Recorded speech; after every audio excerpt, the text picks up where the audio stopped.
ગઈકાલે Ichchhapur police station વિસ્તારમાં લગભગ રાત્રે 11 વાગે એક બાળકી એના પરિવાર સાથે સૂતી હતી. બાળકીની ઉંમર આશરે 4 વર્ષની છે. આ બાળકી જે વિસ્તારમાં રહે છે એની નજીકમાં એક બીજા છોકરા ત્યાં રહે છે જેની ઉંમર લગભગ 21 વર્ષ છે. અવારનવાર બંને જણા નજીકમાં રહેતા હોય, જ્યાં છોકરા કામ કરતા હતા. આ બાળકી આ છોકરાને ઓળખતી હતી, જેની ઉંમર લગભગ 21 વર્ષની છે. ચોકલેટ ટોફી ખવડાવતા હતા.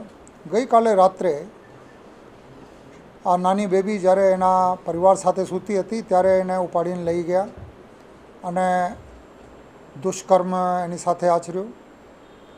આ વસ્તુની સવારે એના પરિવારના લોકોને જાણ થઈ. મેડિકલ રિપોર્ટના આધારે પોક્સો કલમ હેઠળ ગુના નોંધવામાં આવ્યા. તાત્કાલિક ઈચ્છાપુર પોલીસ અને ગુનાની ગંભીરતાને ધ્યાને લઈ તાત્કાલિક ક્રાઇમ બ્રાન્ચની ટીમને પણ તાત્કાલિક આ ગુના ડિટેક્ટ કરવા માટે કામે લગાડી. ક્રાઇમ બ્રાન્ચ અને સ્થાનિક પોલીસે મળીને બહુ મહેનત ખેંચથી ચકાસણી કરી ગુનેગારને પકડી લીધેલ છે. જે ગુનેગાર છે આ મૂળ બિહારનો રહેવાસી છે.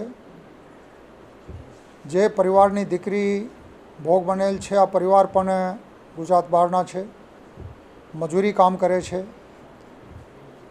આ છોકરાના નામ છે અજય રાય જુરા રાય, ઉંમર વર્ષ 21, રહેવાસી ચૈનપુર બિહાર.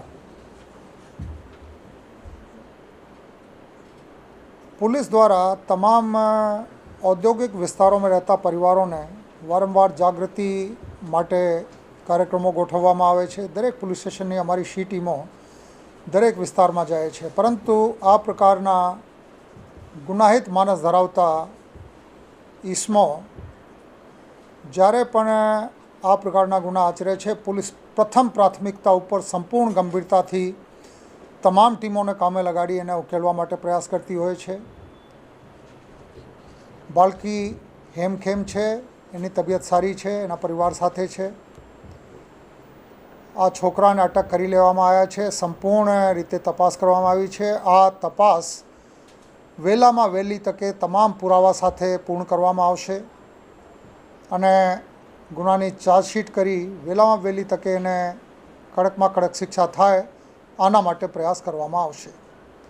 આપના ધ્યાનમાં છે કે આ પ્રકારના દુર્ભાગ્યપૂર્ણ બનાવ ભૂતકાળમાં જ્યારે પણ બન્યા છે, તાત્કાલિક આ લોકોને શિક્ષા કરાવવામાં પોલીસ અને સરકારી વકીલશ્રીના સંકલન થકી અમને સફળતા મળી આવેલ છે.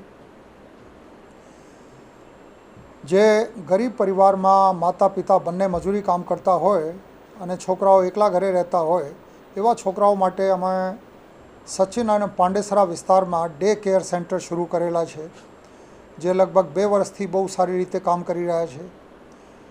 આ પ્રકારના એક ડે કેર સેન્ટર હવે ઈચ્છાપુર વિસ્તારમાં પણ અમે શરૂ કરીશું. તમામ નાગરિકોને, વડીલોને, માતા પિતાને અમારી ખાસ વિનંતી છે કે છોકરાઓના વધારે કાળજી રાખવાની ખૂબ જરૂર છે.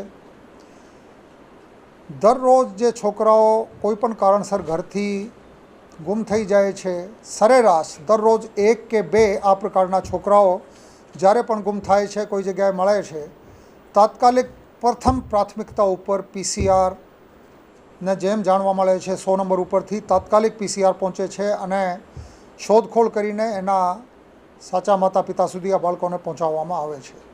તો સુરત સિટી પોલીસ માટે બાળકોની સુરક્ષા પ્રથમ પ્રાથમિકતા છે, આમાં કોઈ બેમત નથી.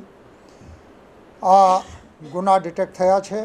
આમાં અમારી કામગીરીને વધારે આ બાબતે સઘન બનાવીશું, જેથી આ પ્રકારના કોઈ બનાવ બને નહીં. અને આમાં તમામ નાગરિકોના, માતા પિતાના, વડીલોના બધાના સહકારની અમને અપેક્ષા છે. આ ગુના ડિટેક્ટ કરવામાં ક્રાઇમ બ્રાન્ચ અને ઈચ્છાપુર પોલીસે જેવી રીતે કામગીરી કરી છે, આ બહુ સંતોષની વાત છે.